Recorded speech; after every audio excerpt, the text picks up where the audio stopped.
सदियों तक कुछ नहीं बदलता और रातों रात सब बदल जाता। हमारे देश की सबसे ऊंची गद्दी पर एक आदमी ऐसा बैठा हुआ है जिसे मजाक नहीं पसंद। जवाहरलाल नेहरू का वो फेमस आर्टिकल जिसमें वो कहते हैं डोंट स्पेयर मी शंकर। आज कार्टून बनाना इतना मुश्किल है कि एक के बाद एक फेसबुक पेज उड़ाए जा रहे हैं, किसी का ट्विटर अकाउंट उड़ाया जा रहा है। आप बोल नहीं सकते हैं जैसा माहौल बनना शुरू हो गया। अगर आज टीवी चैनल वैसे ही होते जैसे 2014 से पहले थे तो किसी पॉलिटिक्स की क्या जरूरत होती। ये लड़ाई एक एक आदमी की है, ये लड़ाई एक एक नागरिक की है और अपनी असहमतियों के साथ इस लड़ाई को हमको साथ में लड़ना है। ये पॉलिटिक्स का अकेले का मामला नहीं है, ये राजीव भाई का अकेले का मामला नहीं है, ये किसी चैनल का अकेले का मामला नहीं है। आज ये हैं, कल हम होंगे, परसों जो यहाँ तमाम सारे लोगों ने वीडियो लगाए हुए हैं, कैमरे लगाए हुए हैं, इनमें से कोई भी हो सकता है। और आवाज उठाने के हक के लिए संघर्ष हमारे समय का सबसे बड़ा संघर्ष है।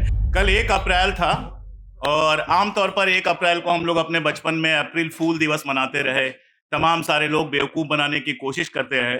कल शाम तक मैंने इंतजार किया कि कोई मुझे बेवकूफ बनाए और शाम को मेरे समझ में आया कि 365 दिन हम लगातार बेवकूफ बन ही रहे हैं, तो फिर हमें नया कौन बेवकूफ बनाता? कोई नहीं बनाता है। अब वो फैशन, वो पूरा का पूरा त्योहार खत्म हो गया और हमारे देश की सबसे ऊंची गद्दी पर एक आदमी ऐसा बैठा हुआ है जिसे मजाक नहीं पसंद, जिसे कार्टून नहीं पसंद है। मैं याद करता हूं जवाहरलाल नेहरू का वो फेमस आर्टिकल जिसमें वो कहते हैं डोंट स्पेयर मी शंकर। और अगर आप गूगल करेंगे, ना भी ढूंढना चाहें गूगल भी करेंगे, केवल शंकर के कार्टून्स में नेहरू को आप देख लीजिए। शंकर ने जितने कार्टून नेहरू के बनाए हैं उन कार्टून्स को आप एक साथ देख लीजिए, आप 1964 तक के भारत को भी समझ जाएंगे और ये भी समझ जाएंगे कि नेहरू किस हद तक अपने कार्टून्स को बर्दाश्त करते थे और उनसे सीखकर अपनी चीजें बदलते भी थे। प्रॉब्लम यह है, पंकज भैया कह रहे थे कि ये सारे जितने प्लेटफॉर्म्स हैं सब कैपिटलिस्ट के हैं। हम जानते हैं, अखबार भी ज्यादातर कैपिटलिस्ट के रहे हैं, गरीब आदमी अखबार नहीं निकाल सकता। टीवी चैनल सारे रईसों के रहे हैं, ठीक है, लेकिन उसके बावजूद एक लिबरल डेमोक्रेसी में इन सब जगहों पर स्पेस थी कि आप सरकार की आलोचना कर सकें, आप कह सकें गलत को गलत। मतलब राजीव निगम क्या कर सकते हैं व्यंग करने के अलावा? और राजीव निगम अगर व्यंग नहीं करेंगे तो क्यों नहीं करेंगे और क्या करेंगे? यह सवाल एक बड़ा खड़ा होता है। मंजुल अगर कार्टून नहीं बनाएंगे तो और क्या बनाएंगे? मंजुल कार्टून बनाते रहे हैं तब भी जब मनमोहन सिंह यहां कुर्सी पर थे और तब भी जब नरेंद्र मोदी यहां कुर्सी पर हैं। लेकिन मनमोहन सिंह का जब वो कार्टून बनाते थे तो यही अखबार जो उन्हीं पूंजीपतियों के हैं बड़े शौक से उसको पहले पन्ने पर छापते थे और किसी को कोई फर्क नहीं पड़ता था। आज कार्टून बनाना इतना मुश्किल है कि एक के बाद एक फेसबुक पेज उड़ाए जा रहे हैं, किसी का ट्विटर अकाउंट उड़ाया जा रहा है। कोई मतलब आप बोल नहीं सकते हैं जैसा माहौल बनना शुरू हो गया है। संजय भाई ने संसद के अंदर आवाज उठाई और वो आवाज हम सब लोगों की आवाज थी। ये पॉलिटिक्स का अकेले का मामला नहीं है, ये राजीव भाई का अकेले का मामला नहीं है, ये किसी चैनल का अकेले का मामला नहीं है। आज ये हैं, कल हम होंगे, परसों जो यहाँ तमाम सारे लोगों ने वीडियो लगाए हुए हैं, कैमरे लगाए हुए हैं, इनमें से कोई भी हो सकता है। और ये वो आवाज है जो इस देश में विपक्ष की आवाज है। आज कंडीशन ये है कि विपक्ष को कवर करने के लिए मीडिया नहीं है। भारतीय जनता पार्टी का कोई पार्षद भी अगर चाहेगा तो वो नेशनल मीडिया में आ सकता है, लेकिन दूसरी पार्टियों के सांसद और यहां तक कि विपक्ष के नेता को भी बाकायदा मीडिया में आने से रोका जाता है। मीडिया में गलत तरीके से रिपोर्ट किया जाता है या रिपोर्ट ही नहीं किया जाता। क्या हुआ है? अगर आज टीवी चैनल वैसे ही होते जैसे 2014 से पहले थे तो किसी पॉलिटिक्स की क्या जरूरत होती? मेरे चैनल की क्या जरूरत होती? रवीश को बाहर आकर वीडियो क्यों बनाने पड़ते एक यूट्यूब चैनल पर?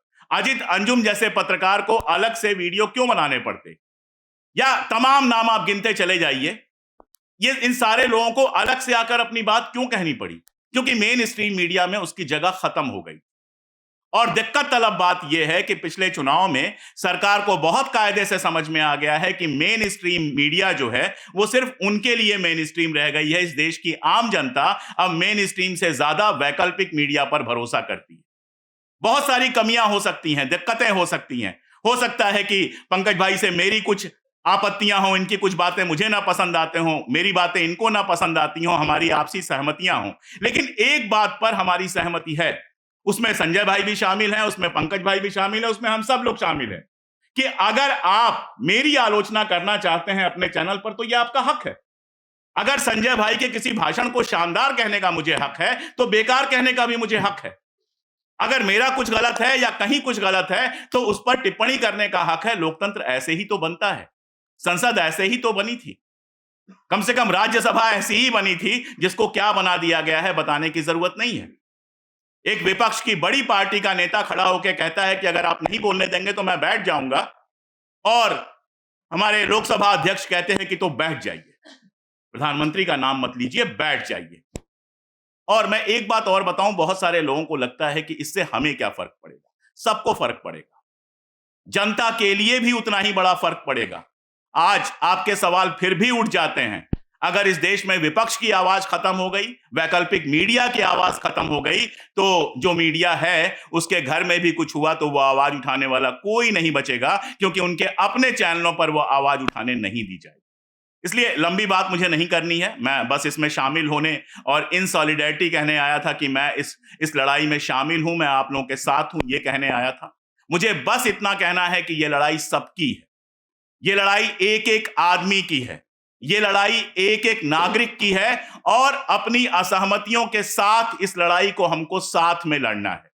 कोई फर्क नहीं पड़ता कि इनसे मेरी पटती है कि नहीं, इनसे मेरी पटती है कि नहीं, पर्सनल क्या है क्या नहीं है, कोई फर्क नहीं पड़ता। वो हम सुलझा लेंगे, वो हम ड्राइंग रूमों में सुलझा लेंगे, वो चाय की दुकानों पे सुलझा लेंगे, वो सड़कों पे सुलझा लेंगे।